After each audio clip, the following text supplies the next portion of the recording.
하겠습니다. 오늘 디도서와 빌레몬서 살펴보겠습니다. 둘 다 짧은 서신이죠. 디도서는 세 번째 목회 서신입니다.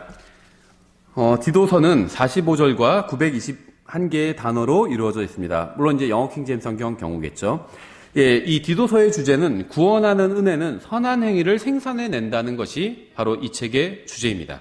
이러한 주제는 이제 여러 구절들에서 잘 드러나고 있어요. 예를 들면 2장 3절에 연로한 여자들도 그와 같이 하여 거룩함에 합당하게 처신하도록 하며 거짓으로 비난하지 말고 자기를 많은 술에 내주지 말며 선한 것들을 가르치는 자가 되게 하라. 그러니까 구원받은 나이든 여자는 이렇게 해야 된다는 거죠.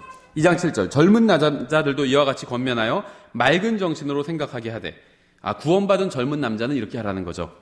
2장 10절 훔치지 말고 전적으로 선하게 충성하는 것을 보이게 하라. 이것은 그들이 모든 일에서 하나님 곧 우리의 구원자의 교리를 빛내게 하려 함이니라. 구원받은 사람은 이렇게 살아야 된다는 거예요. 2장 12절 우리를 가르치시되 경건치 아니한 것과 세상에 속한 정욕들을 우리가 거부하고 이 현 세상에서 맑은 정신을 가지고 의롭게 하나님의 뜻대로 살며 구원받은 사람은 이렇게 살아야 된다는 거예요. 이게 이제 디도서의 주제입니다. 2장 14절 그분께서 우리를 위하여 자신을 주심은 모든 불법으로부터 친히 우리를 구속하시고 정결하게 하사 선한 행위에 열심을 내는 백성 곧 자신을 위한 특별한 백성이 되게 하려 하심이라.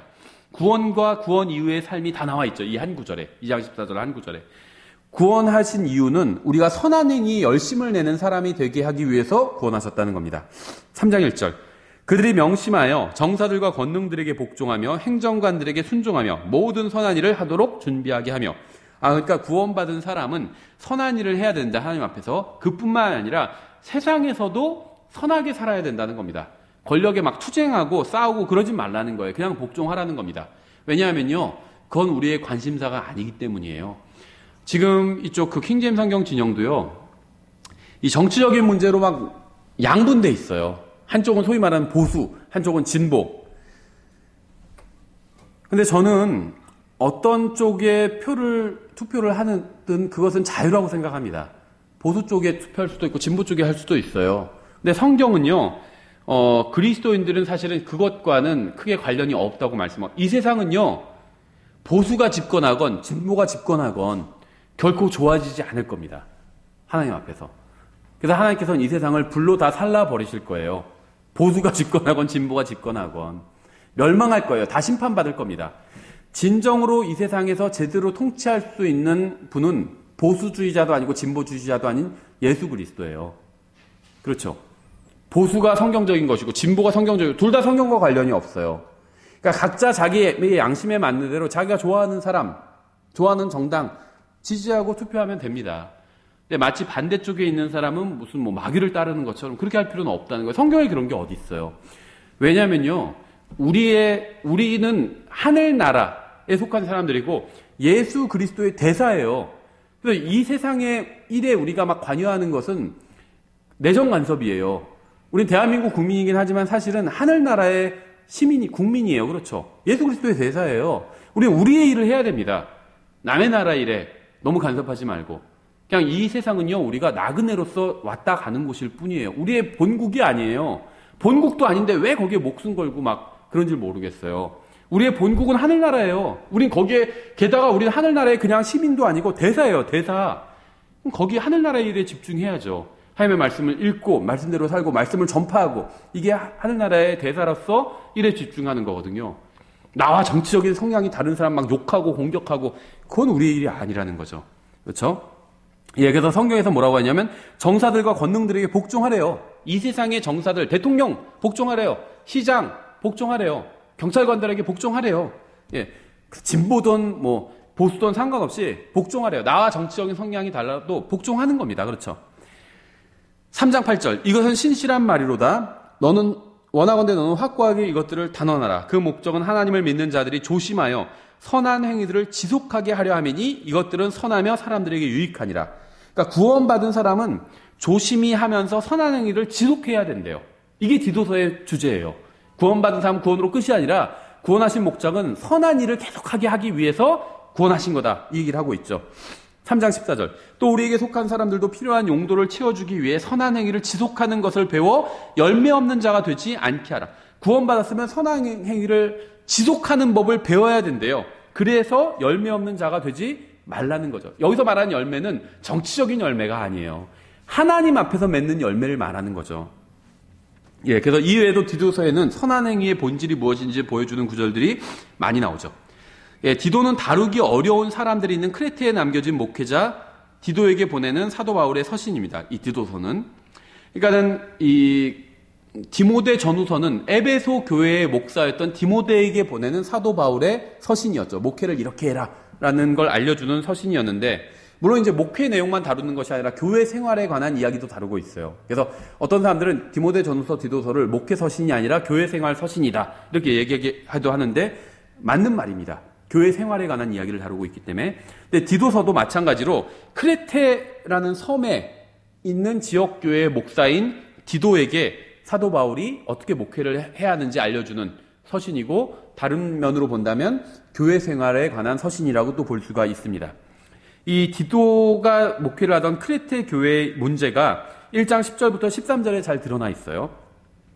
제멋대로 행하며, 그러니까 교회 내에서요, 말을 안 듣고 제멋대로 행하는 사람들이 있었어요. 헛된 말을 하고 말도 안 되는 말들을 하는 사람들도 있었어요. 속이는 자들이 많은데, 심지어는요 거짓 교리를 주장하면서 속이는 사람들도 있었어요. 특별히 할례자들에 속한 자들이 그러하니, 할례자들이라면 율법주의자들이죠. 율법주의자들이 있어서 구원받은 사람한테 구원은 받았지만 그래도 이 율법 이건 꼭 지켜야 됩니다. 교회 올 때는 뭐 율법주의적인 것들을 가르친 거 이렇게 하고 오셔야 됩니다. 넥타이 메고 오지 않으면 대표기도 못합니다. 예를 들면 율법주의적인 것들을 가르치는 사람들이 있었어요. 할례자들에 속한 자들이 그러하니 너는 반드시 그들의 입을 막아야 하느니라. 이런 사람은요 경고에서 이런 잘못된 얘기를 하지 못하게 막아야 된다는 거예요. 듣지 않으면 쫓아내버려야 된다는 겁니다.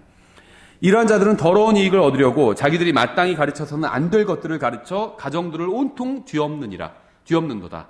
그들 중에 한 사람 곧 그들의 대언자도 이르기를 크레테 사람들은 항상 거짓말쟁이요 악한 짐승이요 게으른 탐식가라. 크레테 사람들의 이 스타일이 나오고 있죠. 굉장히 다루기 힘든 거친 사람들이었어요. 게으른 탐식가라 하였는데 이 증언이 참되도다. 그러므로 그들을 엄히 꾸짖으라. 이것은 그들이 믿음 안에서 건전한 자가 되어 이렇게 말씀하고 있죠. 그래서 이런 회중이 있는 교회에서 성공적인 목회를 하려면 어떻게 해야 될까요? 4가지를 이야기하고 있어요. 그러니까 어떻게 보면요, 오늘날 대부분의 교회가 사실 이와 크게 다르지 않습니다. 저는 이 디도서 1장 10절부터 13절을 읽으면서 이거는 진짜 대부분의 킹제임스 성경 믿는 지역 교회들도 해당되는 이야기다 이런 생각이 들었어요. 4가지 해결책을 제시하고 있는데 저는 굉장히 성경적이고 저도 이것을 정리하면서 도움을 많이 받았습니다. 첫 번째는 무엇보다 먼저 사역을 도울 수 있는 성령 충만한 사람을 찾으라고 권면하고 있어요. 교회가 지금 엉망진창인 거예요. 이상한 사람들 때문에. 이런 상황에서 사역을 맡길 수 있는 사람, 같이 분담할 수 있는 성령 충만한 삶을 먼저 찾아야 된다고 권고하고 있죠. 1장 5절부터 9절. 이런 까닭으로 내가 너를 크레테에 남겨두었나니 이것은 곧 내가 부족한 것들을 바로잡고 또 내가 너를 세운 것 같이 각 도시에서 장로들을 임명하게 하려 함이니라. 어떤 사람이 책망받을 것이 없고 한 아내의 남편이며 방탕하거나 제멋대로 한다는 비난을 받지 아니하는 신실한 자녀들을 두었으면 임명하라. 감독은 하나님의 청지기로서 결코 책망받을 것이 없어야 하느니라. 그는 자기 뜻대로 하지 아니하며 쉽게 화내지 아니하며 자기를 술에 내주지 아니하며 구타하지 아니하며 더러운 이익에 빠지지 아니하며 오직 손님 대접하기를 좋아하며 선한 사람들을 사랑하며 맑은 정신을 가지고 있으며 정의로우며 거룩하며 절제하며 자기가 가르침을 받은 대로 신실한 말씀을 굳게 붙들어야 하리니 이것은 그가 반박하는 자들을 건전한 교리로 능히 권면하고 확신시키게 하려 함이라. 여기서 한마디로 신실한 사람을 찾아서 교회에서 임명해서 세워라 이렇게 권면하고 있는 거죠. 그 다음에 두 번째는요, 거짓 교리를 가르치는 자들과 가르치면서 이득을 보는 자들의 입을 다물게 해야 된다는 겁니다. 이것을 제대로 하지 않고선 절대 성공적인 목회를 할 수 없다는 거예요. 그래서 거짓 교리를 가르치는 사람들을 경고해야 된다. 그렇게 하지 말라고. 근데 말을 듣지 않으면 쫓아내버려야 된다는 겁니다. 그래서 교회 내에서 잘못된 것을 가르치는 사람들은 그 입을 다물게 만들어야 된다는 거예요. 1장 10절부터 11절. 제멋대로 행하며 헛된 말을 하고 속이는 자들이 많은데 특별히 할례자들에 속한 자들이 그러하니 너는 반드시 그들의 입을 막아야 하느니라. 이런 자들은 더러운 이익을 얻으려고 자기들이 마땅히 가르쳐서는 안 될 것들을 가르쳐 가정들을 온통 뒤엎는도다. 잘못된 것들, 구원에 관해서, 영적 성장에 관해서, 구원의 확신에 관해서, 다른 형제를 판단하는 문제에 관해서 잘못된 것들을 가르치는 사람들이요, 이쪽 독립침례교도 많이 있어요.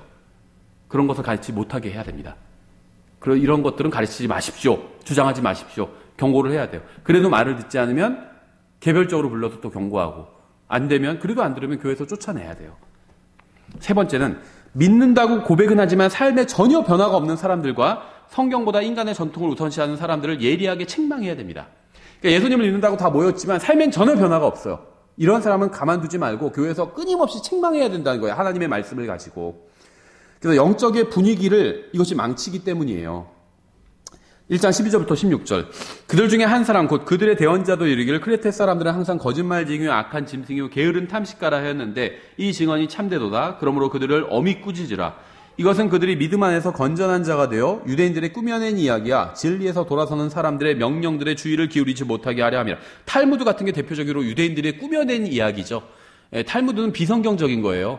예전에 막 한때 80년대 유행해서 뭐 유대인식 교육 방법 그래서 탈무드 막 이런 게 많이 팔리고 그랬는데요.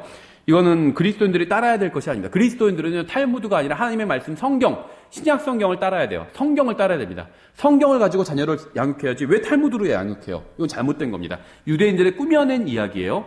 유대인들의 꾸며낸 이야기가 진리에서 돌아서는 사람들의 명령들의 주의를 기울이지 못하게 하려 함이라. 순수한 자들에게는 모든 것이 순수하나 더럽혀지고 믿지 않는 자들에게는 아무것도 순수하지 아니하고 오히려 그들의 생각과 양심마저도 더럽혀져 있느니라. 그들이 하나님을 안다고 고백하나 행위로는 그분을 부인하니.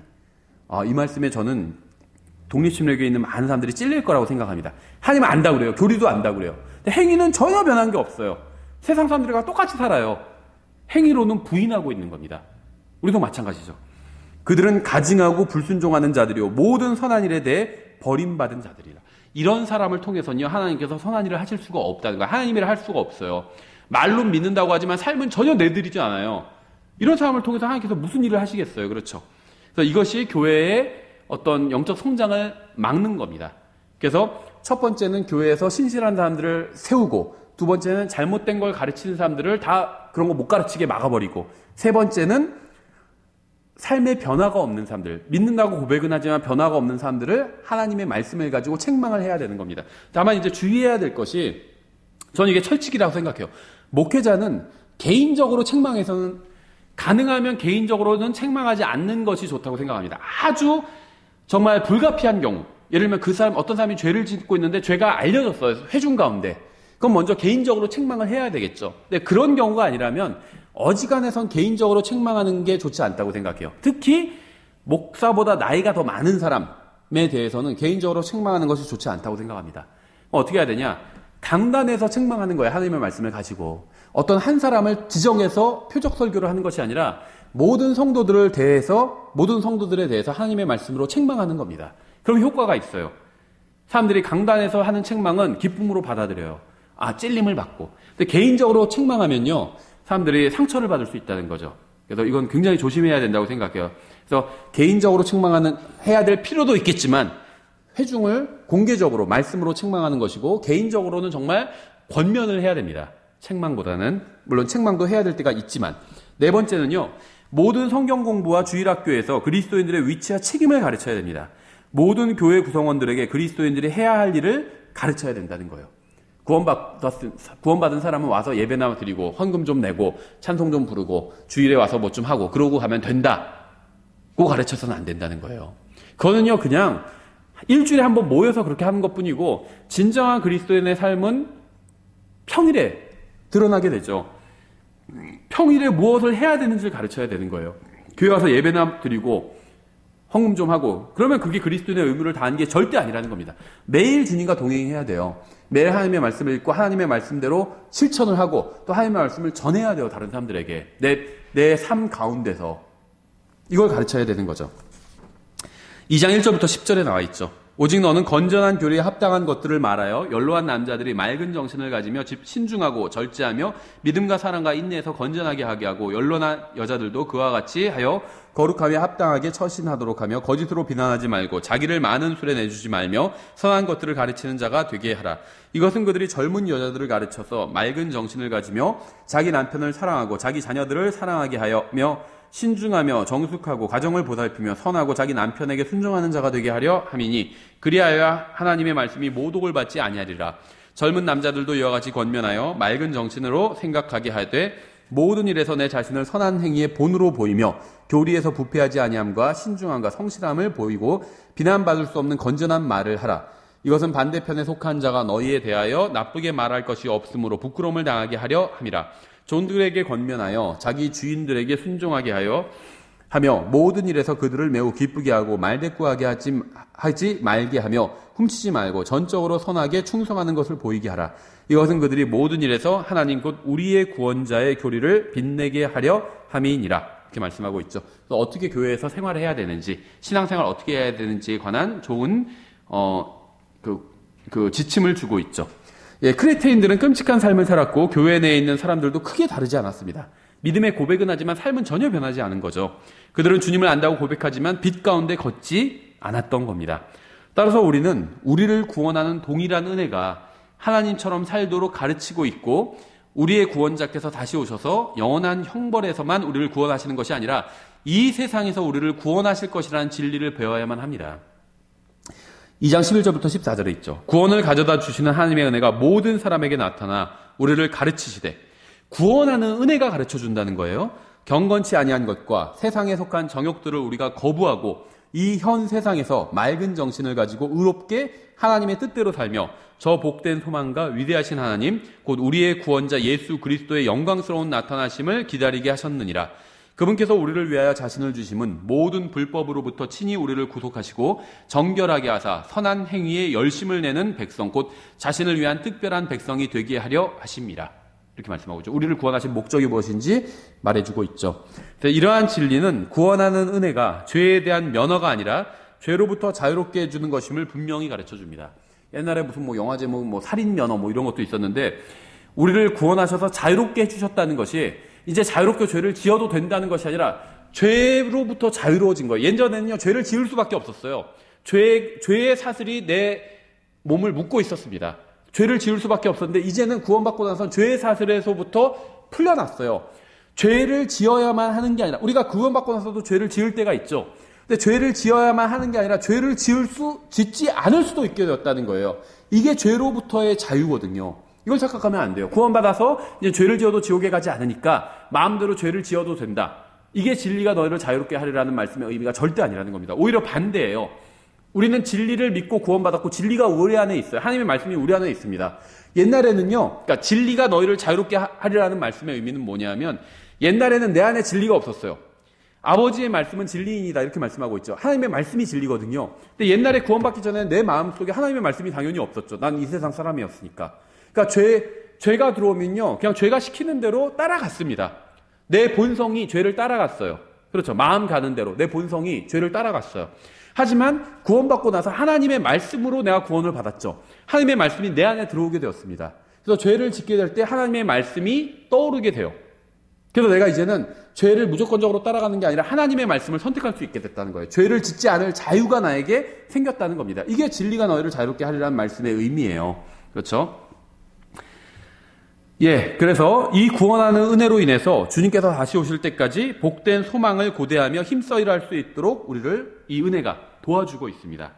3장에서는 여러 가지 문제들을 다루고 있는데요. 칭의와 구원은 하나님의 은혜로만 가능하다는 말씀을 하고 있죠.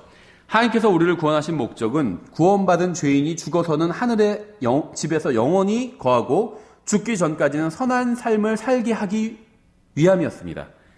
우리를 구원하신 이유가 죽어서는 하늘나라에 가게 하는 것만이 아니라, 그것도 당연한데 그것만이 아니라 죽기 전까지, 하늘나라에 가기 전까지 이 세상에서 하나님의 뜻대로 선하게 살게 하기 위해서 구원하셨다는 겁니다.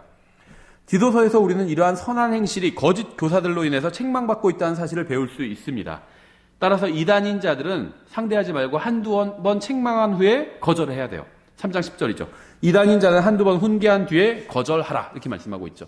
물론 가족이나 친척 중에 이단인 자가 있으면 계속 만나야 되겠죠. 어쩔 수 없이. 하지만 어디서 그냥 길거리에서 만난 사람이거나 우리 집에 찾아온 사람이거나 이런 경우에 이단인 자는요, 한두 번 하나님의 말씀으로 훈계한 뒤에 거절해야 됩니다. 그렇죠? 디도서는 성경에서 가장 강하게 예수 그리스도의 신성을 증언하고 있어요. 디도서를 하나님의 말씀이라고 믿으면서 동시에 예수 그리스도께서 하나님이라는 사실을 부인할 수는 없습니다. 이사야서 45장 21절을 보면요, 구원자의 정체를 밝혀놓고 있어요. 구원자가 누구인지를 말씀하고 있습니다. 이사야서 45장 21절에서 너희는 알리며 그들을 가까이 데려와 참으로 그들이 함께 의논하게 하라. 누가 이 일을 옛적부터 밝히 알렸느냐? 누가 그때부터 그 일을 말하였느냐? 나 주가 아니냐? 말하는 이는 하나님이시죠. 나 외에 다른 신이 없나니 나는 의로운 하나님이며 구원자니라. 하나님도 한 분이고 구원자도 한 분이에요. 나 외에 다른 이가 없느니라. 구원자와 하나님은 하나님 외에 없습니다. 이 말씀을 디도서에 나온 표현과 비교를 해보면 1장 3절에서 이렇게 되어 있어요. 하나님 곧 우리의 구원자. 하나님이 우리의 구원자라는 것. 곧이라는 건 이퀄이에요. 하나님이 우리의 구원자라는 거죠. 1장 4절. 주 예수 그리스도 곧 우리의 구원자. 하나님이 우리의 구원자인데 주 예수 그리스도가 우리의 구원자래요. 그 말의 의미는 뭘까요? 예수님이 하나님이라는 거죠. 2장 10절. 하나님 곧 우리의 구원자. 2장 13절. 위대하신 하나님 곧 우리의 구원자 예수 그리스도. 여기서는 예수 그리스도가 위대하신 하나님이라고 말씀하고 있죠. 그렇죠? 3장 4절. 하나님 곧 우리의 구원자. 3장 6절. 예수 그리스도 곧 우리의 구원자. 디도서는요, 예수 그리스도께서 하나님이라고 강력하게 말씀하고 있어요. 디도서를 믿는다면 예수 그리스도께서 하나님이심을 부인할 수가 없습니다. 목회서신에 나온 4가지 신실한 말씀도 연구해 볼 필요가 있습니다. 이 표현은 성경의 다른 곳에는 나오지 않죠. 디모데전서 1장 15절에 이것은 신실한 말이요 온전히 받아들이기 합당한 말이니 곧 그리스도 예수님께서 죄인들을 구원하시려고 세상에 오셨다는 말이로다. 죄인들 중에 내가 우두머리이니라. 이게 신실한 말이라고 설명하고 있죠. 디모데전서 4장 8절부터 9절. 육체의 훈련은 유익이 적으나 하나님의 성품은 모든 일에 유익하며 현재의 생명과 다가올 생명의 약속을 지니고 있느니라. 이것은 신실한 말이요 온전히 받아들이기 합당한 말이로다. 또 디모데후서 2장 11절. 그것은 신실한 말이로다. 우리가 그분과 함께 죽었으면 또한 그분과 함께 살리라. 또 디도서 3장 8절. 이것은 신실한 말이로다. 원하건대 너는 확고하게 이것들을 단언하라. 그 목적은 하나님을 믿는 자들이 조심하여 선한 행위들을 지속하게 하려 함이니 이것들은 선하며 사람들에게 유익하니라. 그래서 성경에서는요, 이것은 신실한 말이다. 이런 표현은 이 목회서신에만 이렇게 4번이 딱 나옵니다. 예, 디도서에서 제가 가장 좋아하는 구절은 3장 5절이죠. 그분께서 우리를 구원하시되 우리가 행한 의로운 행위로 하지 아니하시고 오직 자신의 긍휼에 따라 다시 태어남의 씻음과 성령님의 새롭게 하심으로 하셨고. 예. 그래서 은혜로 주신 구원 뒤에 바로 선하고 의로운 행위가 따라야 한다는 사실을 우린 반드시 기억해야 됩니다. 구원받은 사람은 그다음부터 이제 하나님의 뜻대로 선하고 의롭게 살아야 돼요. 반드시 이걸 가르쳐야 됩니다. 예, 우리는 선한 행위를 하도록 구원받았지만 선한 행위로 인해서 구원받은 것은 결코 아니죠. 구원받기 위해서 우리가 하나님을 위해 한 행위는 아무것도 없지만 하나님께서는 우리를 위해서 은혜와 긍휼을 베풀어 주셔서 우리가 구원받을 수 있게 해주셨고 그뿐만이 아니라 구원받은 이후에 선한 행위도 할 수 있도록 우리에게 은혜를 베풀어 주셨다는 겁니다. 예, 그래서 디도서를 이렇게 정리하고 빌레몬서 짧게 정리하고 마치겠습니다. 빌레몬서는 25절과 445개의 단어로 이루어져 있고 바울 서신과 히브리서를 연결해주고 있는 책입니다. 이 짧은 서신은 로마서부터 디도서까지 가르친 이 신약 성경의 교리, 이 진리를 실제적인 삶에서 어떻게 실천하는지 이제 예를 들어주고 있는 거예요. 로마서부터 디도서까지는 교리를 설명하고 있어요. 구원에 관한 교리와 그 다음에 어떻게 하면 그리스도인답게 사는지에 관한 교리를 설명하고 있죠, 주로. 그리고 이제 이 빌레몬서에 와서는 이 그리스도인답게 사는 교리의 실질적인 예를 들어주고 있는 거예요. 그것이 무엇인지를. 그 예가 무엇이냐면요. 구원받지 못한 한 사람이 있었어요. 이 사람은 인간과 하나님의 법을 피해서 도피하고 있었습니다. 도망자였어요. 우리는 구원하는 복음이 인생을 변화시키는 것을 볼 수 있죠. 우리는 이 작은 책에서 참된 성도가 하나님의 영광을 위해서 고난받고 투옥되는 것을 봅니다. 사도 바울이죠. 사도 바울은요, 하나님의 복음을 전하다가 감옥에 투옥이 되었습니다. 그렇죠. 그런데 이 서신서에서는요, 빌레몬서에서는 손해를 당하고 상처 입은 사람에게 그에게 손해를 입히고 상처를 준 사람을 그리스도의 사랑으로 용서해달라는 간청도 나와 있죠. 구원받은 사람의 인생은 그리스도로 인해서 이 세상에서도 완전히 변화하게 됩니다. 사도 바울은 바로 그 하나님의 은혜와 그리스도의 사랑으로 변화된 사람에게 간청하고 있는 거예요. 빌레몬은 바울의 교리를 실행하고 있는 겁니다. 이 빌레몬서에 보면 세 사람이 나오죠. 사도 바울이 나와요. 사도 바울은 복음을 전하다가 감옥에 갇힌 사람이었죠. 그리고 이 빌레몬서의 수신자인 빌레몬이 나옵니다. 그리고 도망친 노예인 오네시모가 나옵니다. 오네시모는요, 빌레몬의 종이었죠. 노예였어요. 그런데 빌레몬을 자기의 주인을 버리고 도망쳤다가 감옥에 갇히게 되었고 사도 바울과 감옥에서 만나게 되었습니다. 근데 사도 바울이 어떻게 했죠? 빌레몬에게 사도 바울이 오네시모에게 복음을 전했죠. 그래서 나중에 오네시모가 이제 풀려나게 오네시모가 나중에 자유롭게 되었을 때 빌레몬에게 주인에게서 도망쳤는데 그 주인에게 돌아가라고 사도 바울이 이야기를 해주고 있죠. 그래서 오네시모가 빌레몬에게 돌아가게 됩니다. 자기의 주인에게 돌아가게 되죠. 그렇죠? 그래서 이 이야기가 이제 빌레몬서의 기본 구조라고 보시면 되죠. 그래서 이 책은 여러 가지 이유로 인해서 중요한데요. 이 빌레몬서는 사회 문제를 다루고 있어요. 오늘날의 어떤 노예 문제를 다루고 있죠. 노예 문제. 그러니까 물론 이제 오늘날에는 아주 노골적인 노예 제도는 없죠. 하지만 완전히 사라진 건 아니에요. 대한민국이나 미국 같은 데서는 더 이상 노골적인 노예 문제는 없어요. 지금도 뭐 신안이나 이런 데서 뭐 노예 생활을 하는 사람들 이야기가 가끔 뉴스에 나오지만 그런 이야기가 뉴스에 나올 정도로 기본적인 노예에 관한 노예 제도는 사라졌습니다. 과거에 우리가 대한민국 있기 전에 조선시대엔 노예 제도가 있었죠, 공식적으로. 하지만 지금은 노예 제도는 불법이에요. 사라졌어요. 하지만 이런 소위 말하는 선진국들에서 노예 제도가 사라졌지만 아직도 아프리카나 동남아 이런 데서는요, 노예들이 있습니다, 실제로. 문자 그대로 노예들이 있어요. 그러니까 이 노예 제도는 사회 문제라는 겁니다. 빌레몬서는 이 사회 문제를 다루고 있어요. 그렇죠? 그리고, 그런데 이제 빌레몬서에서 이 사회 문제를 다루는 방식이 마음에 들지 않은 사람들도 있습니다. 그래서 어떤 사람들은 이 빌레몬서가 성령님의 영감으로 주신 책이 아닌 것 같다. 이렇게 주장하기도 합니다. 이 책이 담고 있는 내용이 어떤 사람들을 불편하게 하기도 하지만 이 책은 사도 바울의 다른 서신과 마찬가지로 하나님의 말씀입니다. 이 서신은 도망친 노예의 손에 들려 주인에게 전달이 되었습니다. 그래서 이 서신에 의하면 도망친 노예를 주인에게 다시 돌려보내는 것은 정당한 일이었어요. 우리 같으면 어떻게 하죠? 인간적으로 봤을 때 노예가 도망쳤어요. 그러니까 오죽했으면 도망쳤겠어요. 그러니까 노예에게 복음을 전했습니다. 그럼 그 사람을 다시 주인에게 돌려보내는 게 합당한 일일까요? 이 현대 사회의 관점으로 본다면 합당하지 않은 일이죠.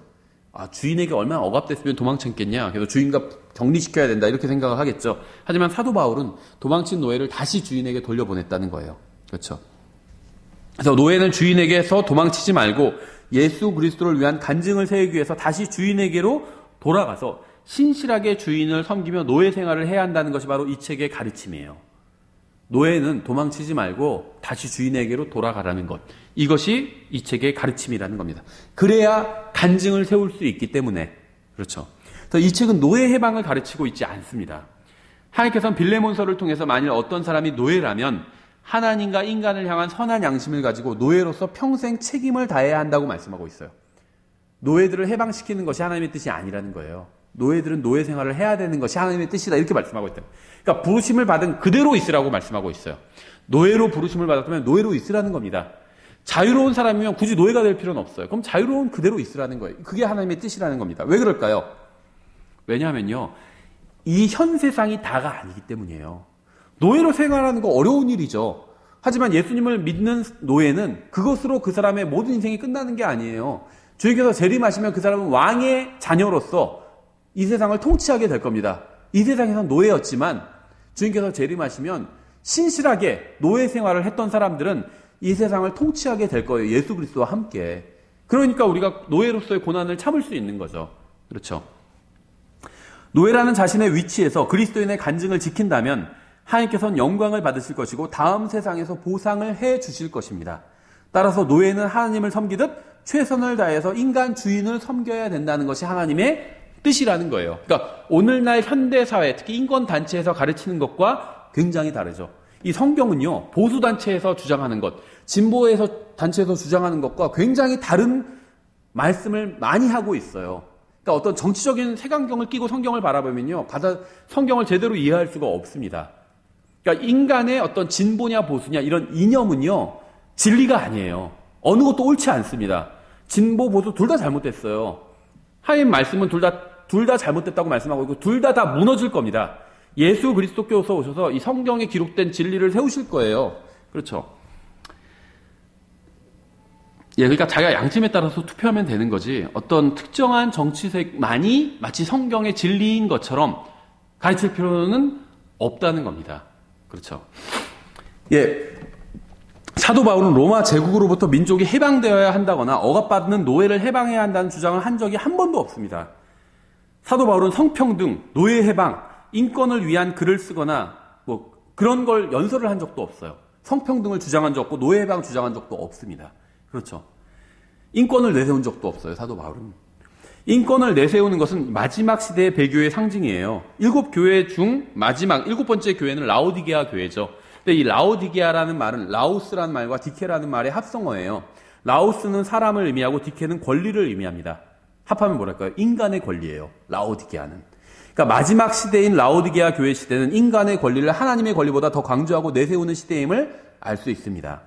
노예의 문제는 인종과는 관련이 없습니다.